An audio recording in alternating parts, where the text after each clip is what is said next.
96.7 KCAL rocks. It is Patrick and 40. Good morning to you. It is Monday of Super Bowl week, so we got to talk some sports with our guy, Pep. Good morning to you, sir. What's up, Pep? Good morning to you guys. Good morning to everyone out there. You better believe we're going to break down Super Bowl 55.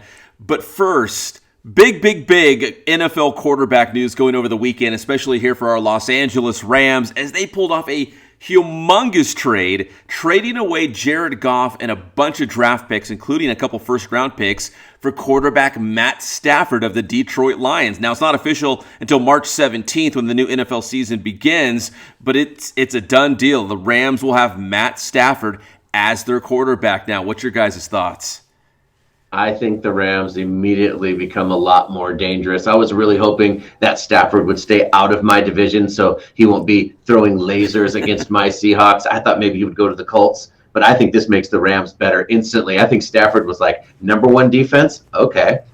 Yeah, I think it's I think it's good. Me and Patrick both like Stafford. We both think he's a great quarterback. If I'm looking at people who are complaining, I think they're seeing that maybe the Rams got rid of a young quarterback for an older quarterback. Right. That is true. Yeah, because Goff is 26, and I heard Matt Stafford is actually his birthday's this week, so he's about to be 33. But, I mean, yeah, he still has several good years left in the tank, and I think, a lot of these, I hate to bring up Mike Trout of the Angels, but some of these guys, like, they just play on not very good teams, and they waste, like, their prime. And Matt Stafford was on a Detroit, team that was not very good for a long time. They made the playoffs 3 times. He's never won a playoff game, but he got him to the playoffs 3 times. But they were just a lousy franchise. They just could not get over the hump with him at quarterback. I mean, that's what I'll say. The people who are complaining that he's an older quarterback, that he's not very good, I think the highlight packages that are coming out since the trade showing you just how tough he is, just how good he is on a team that, was really, really bad. I think that could maybe win over some people. Yeah, you got to remember the re-spark kind of thing that can happen too when you get a second wind, especially when you get out of Shawshank, better known as Detroit. You know what? If you look at it, Detroit was just good enough to hang around in a bunch of games. And Matt Stafford had a bunch of game-winning drives. Like, the Lions would be like, okay, we're not really that good, but we're good enough to hang around. And if Stafford had the ball last, he actually won them a lot of games. He's tough. He's a competitor. He knows how to win those close games. And I think if you're a Rams fan, Jared Goff was kind of the weak link, I guess you could say, even though, he got him to a Super Bowl. I think critics are a little hard on Jared Goff, but he got him to a Super Bowl. But everyone was saying the Rams defense is good. They've got so many great special teams, skill position players on offense. They just didn't have a great quarterback. And I feel like it was a little unfair, but now they've got their new quarterback. It's Matt Stafford. I hate this QB nerd crap, but it's like he has the lowest QBR and completion percentage. And I think that McVay cares about those nerd numbers. You know what I mean?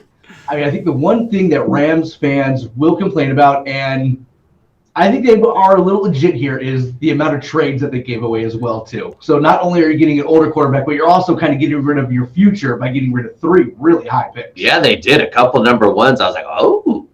Yeah, the Rams have been doing that. That's kind of been their MO at this point, is they trade off their draft picks for seasoned veteran guys from other teams. I know Brandon Cooks is a guy that comes to memory right now that they're like, hey, we'll give you a first-round draft pick. Give us wide receiver Brandon Cooks, who's not even on the Rams anymore. But they do that. That's kind of their MO. They want guys that are already proven. They've already done it in the NFL, and they're willing to give up the draft picks because, even a first-round pick is not a for sure thing, but you could strike gold and get someone really good, but they're willing to roll the dice with that. It's basically going to come down to if Stafford plays well, the Rams are geniuses. If he doesn't, their future is tanked for a couple of years. I think this is an upgrade. It is. Maybe they don't have a big window, but I think for at least 3, 4, maybe 5 years, they're going to be ultra competitive in the NFC with Matt Stafford at quarterback. So Matt Stafford's off the table. Jared Goff's off the table now. We're still looking at, will Aaron Rodgers be on the move? Will Jimmy Garoppolo, could he go back to the Patriots? Deshaun Watson, he wants out. Like, we could have so many quarterbacks in new places when we start the new NFL season.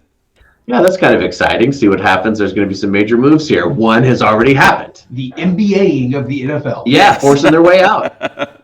Yeah, you're exactly right. All right, Super Bowl 55, Buccaneers and Chiefs this Sunday. We cannot wait. And guys, here is the reason why the Tampa Bay Buccaneers will be the heavy favorite. Because they have selected to wear the white jerseys. And the team that wears the white jersey in the Super Bowl is 34 wins and 20 losses. So a little bit in the favor of Tampa Bay. I wouldn't say a whole lot, but at least they got the white jersey thing on their side, if you're into that sort of thing.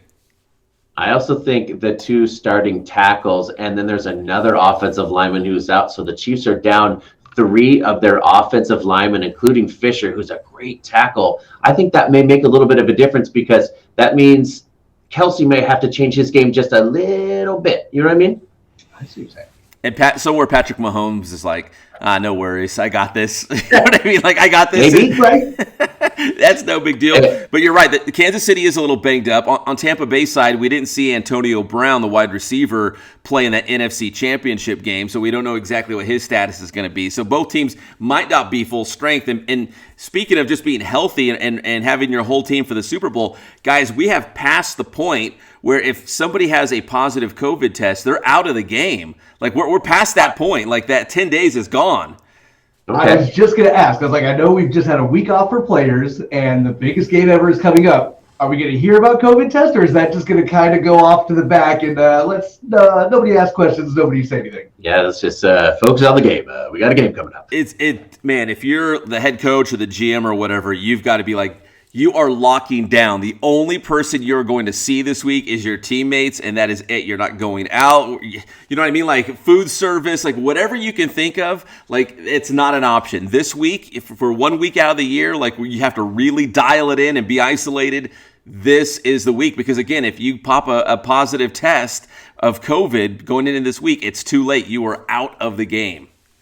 Now, hearing that, you got to think that favors Kansas City because as a team, they've been to the Super Bowl before. They know what to expect. Whereas Tampa Bay, Tom Brady and a few others have been there, but the majority of that team has not experienced everything around a Super Bowl and then all this, like, you can't even leave your room to prepare for the biggest game of your life or any of that. Yeah, Mike Evans didn't even know that there was a little ceremony for the NFC Championship game. It was hilarious if you saw it on NFL films. They're like, Mike. They had to run him down. He's like, what? They're like, there's a ceremony. He's like, it's a ceremony. He goes, I'm new to this. I'm sorry. It's hilarious. Yeah, Tampa Bay hasn't been in that spot very much, so they have to be reminded.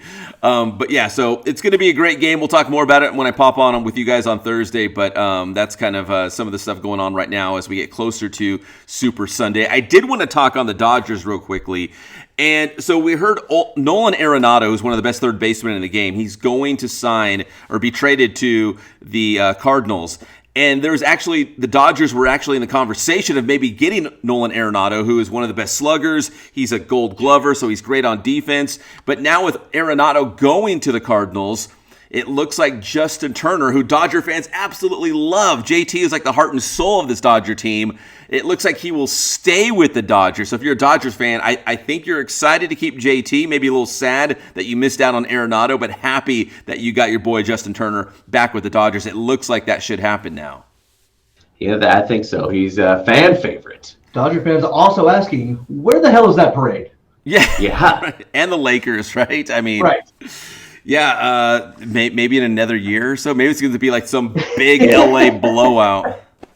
Maybe they're hoping that they can win the championship again and then they can just double it up. Both the Lakers and the Dodgers have to go back-to-back so we can just do it all at once. Got to do it, Pat. 4 championships, 1 parade. You got to get it done. That would be one massive parade. It would probably be like an all weekend. You just start like on Saturday morning. By Sunday night, it wraps up somewhere. Be like LA Mardi Gras.